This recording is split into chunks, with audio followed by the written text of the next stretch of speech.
السلام علیکم ناظرین، کرلش عثمان سیریز میں عثمان صاحب کے بیٹے اورحان صاحب کی اگلی نئی سیریز میں خوش آمدید۔ ناظرین، اس سیریز کا آغاز تقریباً 10 سال کے عرصے کے بعد ہوتا ہے۔ آغاز میں ہمیں بورسا قلعہ دکھایا جاتا ہے۔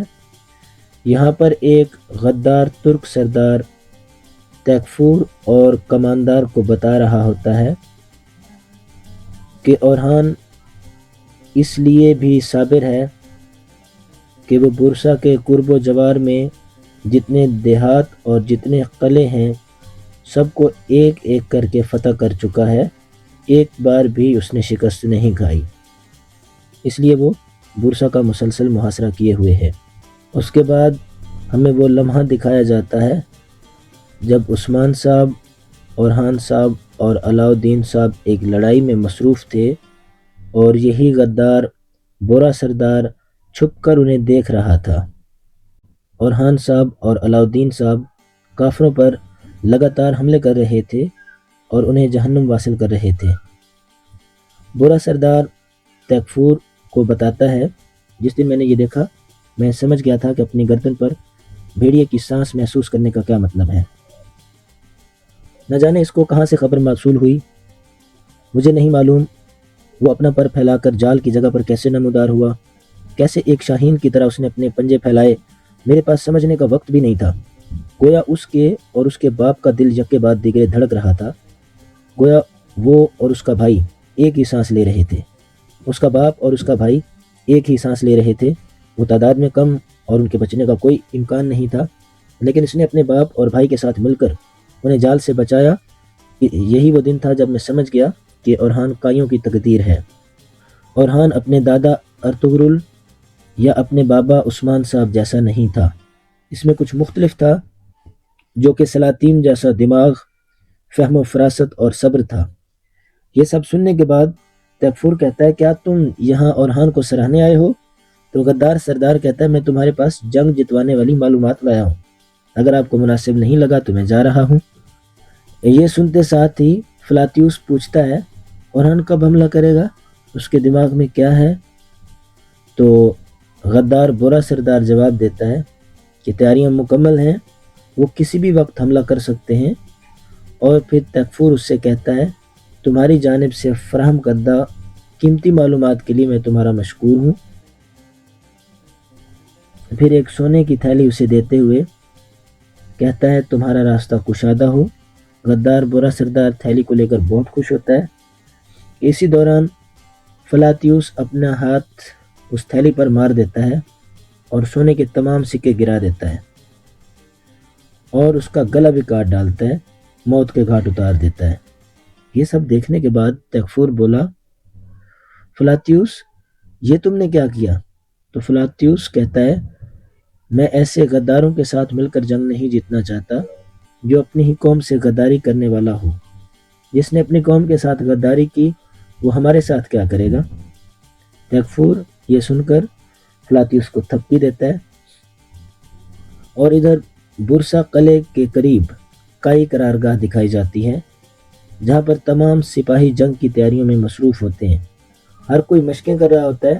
اس دوران گھوڑے پر سوار اورحان صاحب قرارگاہ آتے ہیں اور پھر گھوڑے سے اتر کر اپنے کمرے میں آتے ہیں، جہاں پر ایک سپاہی ان کے ہاتھ دھلواتا ہے،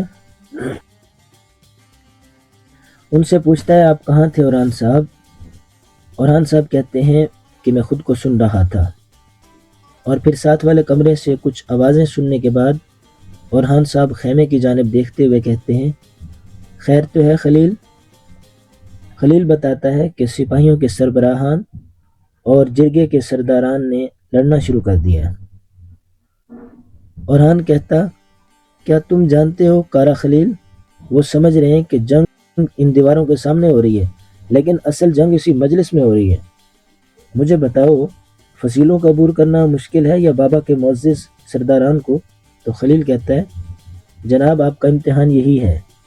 جبکہ دوسری جانب ہم بورسا قلعے میں بوران صاحب کو دیکھتے ہیں، جس نے بازنطینی لباس زیب تن کیا ہوتا ہے، اور وہ پھر پنجرے سے ایک کبوتر نکالتا ہے اور ایک چٹھی اورحان صاحب کو بھیج دیتا ہے۔ پھر ادھر قرارگاہ میں تمام سرداران لڑ رہے ہوتے ہیں۔ ایک کہتا ہے اچھا تو آپ آؤچی صاحب منصوبہ بندی کی فراہمی میں کمزور ہیں، تمام ضروریات کو وقت پر پورا کیا جانا چاہیے۔ تو آؤچی صاحب غصے سے کہتا ہے دمرل دمرل، تمہیں 9 سال سے کون کھلا رہا ہے؟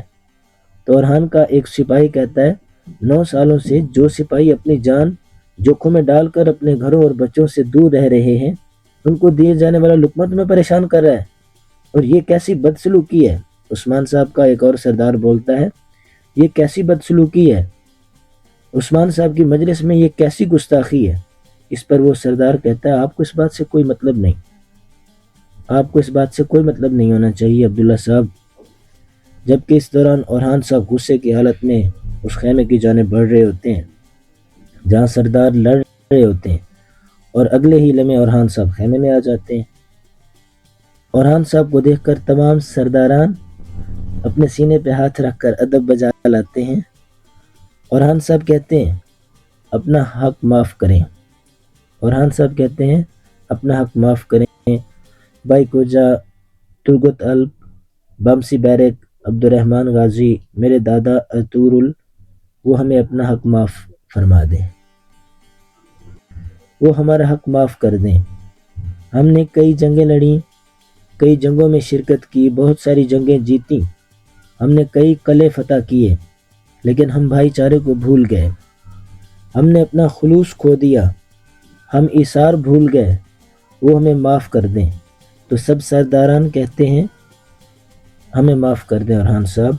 اورحان کہتا مجھ سے نہیں، شہداء سے، غازیوں کے سربراہ عثمان صاحب سے معافی مانگے۔ تو شاہین صاحب کہتے ہیں لیکن کیا شہداء اور غازیوں کے سربراہ آپ کو معاف کر دیں گے؟ اورحان صاحب کہتے ہیں شہداء اور غازیوں کے سربراہ عثمان صاحب کے لیے میری گردن ہمیشہ جھکی ہوئی ہے، لیکن میرا قصور اور گناہ کیا ہے؟ تو شاہین صاحب کہتے ہیں لشکر تیار ہیں، ہر کوئی بے چین ہے، سب کے صبر کا پیمانہ لبریز ہو رہا ہے، آپ 9 سالوں سے بورسا شہر کا محاصرہ کیے ہوئے ہیں، ہم نے اطراف کے تمام قلعوں کو زیر کر لیا اور ابھی تک محاصرہ کیے ہوئے، ہم اس کی فصیلوں کی جانب کیوں نہیں بڑھ رہے؟ کافروں کے ساتھ کیوں نہیں لڑ رہے؟ کافروں کے سر کیوں نہیں کاٹ رہے؟ پتھر کے اوپر پتھر اور جسم کے اوپر سر کیوں سلامت ہے؟ اورحان صاحب بتائیں، اورحان صاحب دیکھیں آپ کی فوج بھوکے بیڑیوں کی طرح ایک دوسرے کو کھا جائے گی۔ تو اورحان صاحب کہتے ہیں آج رات بورسا کے دروازے بغیر کسی حیل و حجت کے کھلیں گے۔ یہ سن کر تمام سرداران حیرانگی سے کہتے ہیں آج رات کیسے اورحان صاحب؟ پھر حیرانگی سے پوچھتے ہیں آج رات کیسے؟ اب یہ بات کہاں سے نکلی ہے؟ اورحان کہتا ہے آج رات ہم مغربی دروازے سے بورسا میں داخل ہو رہے ہیں۔ تو شاہین صاحب کہتے ہیں مجھے کیوں خبر نہیں، ہم یہاں فضول میں ہیں؟ اورحان صاحب کہتے ہیں آپ میرے بابا کے دوست ہیں شاہین صاحب، میں جانتا ہوں کہ آپ کے دل میں کیا ہے، اور پھر بوران کی جانب سے بھیجا ہوا پیغام دکھاتے ہوئے کہتے ہیں انشاءاللہ آج رات بوران ہمارے لیے دروازہ کھولیں گے، تب غازیوں کی ماؤں اور بہنوں کو سکون ملے گا۔ تو شاہین صاحب پوچھتے ہیں اچھا تو اگر آپ کامیاب نہ ہو سکے؟ اورحان کہتا ہے میرے بابا، میرے دادا اور دوسرے تمام حکمران جنہیں ہم جانتے ہیں ہمیشہ کہتے تھے کہ کوشش ہماری جانب سے، فتح اللہ کی جانب سے۔ تو سب سرداران کہتے ہیں اے اللہ۔ اورحان کہتا ہے شاباش، تیار ہو جاؤ، آج رات مجھ سمیت تمام سپاہی فریضے پر ہوں گے، یا تو ہم شہید ہوں گے یا غازی۔ تو سب سرداران بھی یہی آواز بلند کرتے ہیں ہم یا تو شہید ہوں گے یا غازی، ہم یا تو شہید ہوں گے یا غازی۔ اور پھر اورحان صاحب وہاں سے روانہ ہو جاتے ہیں۔ تو پیچھے سے شاہین صاحب ان کی جانب دیکھتے ہیں اور کہتے ہیں کہ انشاءاللہ آپ درست ثابت ہوں گے۔ اور اگلے لمحے ہم دیکھتے ہیں کہ اورحان صاحب خلیل کو کہہ رہے ہوتے ہیں یہ لکھ لو کارا خلیل، جب ہم فصیلوں کو عبور کر کے وہاں پر اپنا جھنڈا لہرائیں گے تو سب سے پہلے ہم اپنی باقاعدہ فوج تشکیل دیں گے، ہم ایک نئی تنظیم تشکیل دیں گے۔ خلیل پوچھتا ہے تو سرداران کا کیا ہوگا؟ اورحان کہتا ہے ہم ان پر بھاری ذمہ داری عائد کریں گے، ان کو اہم کام سونپے جائیں گے، اور ان کے پاس جنگ اور امن دونوں میں کرنے کے لیے بہت ساری چیزیں ہوں گی، ان کے پاس ایک دوسرے سے لڑنے کے لیے وقت ہی نہیں بچے گا۔ ہم وزارت کا عہدہ بنائیں گے، ہم اپنے نام کے سکے رائج کریں گے، نئی زمین فتح کر کے تمام مسلمانوں اور غیر مسلمانوں کی کبھی نہ ختم ہونے والی 71 قوموں کی ریاست بنیں گے۔ تو خلیل کہتا ہے انشاءاللہ حضور انشاءاللہ۔ تب ہم انسانوں کے لیے سورج کی طرح طلوع ہوں گے۔ تو اورحان کہتا ہے اگر ہم نئی تنظیم نہیں بنا پائے تو تباہ و برباد ہو کر زمین بوس ہو جائیں گے۔ اور پھر قلعے کی جانب دیکھتے ہیں۔ پھر کائی قبیلے کے اندر کا منظر دکھایا جاتا ہے۔ یہاں پر تمام سپاہی ایک دوسرے سے مشقیں کرنے میں مصروف ہوتے ہیں، جبکہ بوڑھا عثمان بھی اپنے پوتوں کے ساتھ مشق کرنے میں مصروف ہوتا ہے اور دونوں کو تلوار بازی سکھا رہا ہوتا ہے، جبکہ مرہون خاتون اور اس کی خدمت گزار حفصہ خاتون ان کے پاس کھڑے انہیں دیکھ رہے ہوتے ہیں۔ عثمان صاحب اپنے پوتوں کو بتاتے ہیں آؤ ذرا، اب تم کتنی اچھل کود کرتے ہو، اس سے زیادہ تم کتنے سکون سے کھڑے ہوتے ہو، یہ اہم ہے۔ اسی دوران قاسم کہتا ہے اگر ہم بہت زیادہ مشق کریں گے تو کیا ہم آپ کو شکست دے سکیں گے؟ عثمان صاحب کہتے ہیں یقیناً تم شکست دو گے، لیکن اہم بات ایک دوسرے کو شکست دینا نہیں ہے، متحد ہو کر دشمنوں کو شکست دینا اہم ہے۔ تو سلیمان کہتا ہے میرے بابا اور علاؤالدین چچا کی طرح؟ ہاں۔ عثمان صاحب کہتے ہیں جی ہاں، یقیناً جی ہاں، میرے اورحان اور میرے علاؤالدین کی طرح۔ تو شاباش ہے، جاری رکھو۔ قاسم اور سلیمان دوبارہ ایک دوسرے سے مشق کرنے لگ جاتے ہیں۔ یہ سب دیکھ کر ملہون خاتون خوش ہوتی ہے، کہتی ہے اللہ کا شکر ہے ہمارے رب نے ہمیں یہ دن دیکھنا نصیب کیا۔ تو حفصہ خاتون کہتی ہے عثمان صاحب اپنے پوتوں کے ساتھ مشق کیوں کر رہے ہیں، برسا کیوں نہیں جا رہے؟ تو ملہون خاتون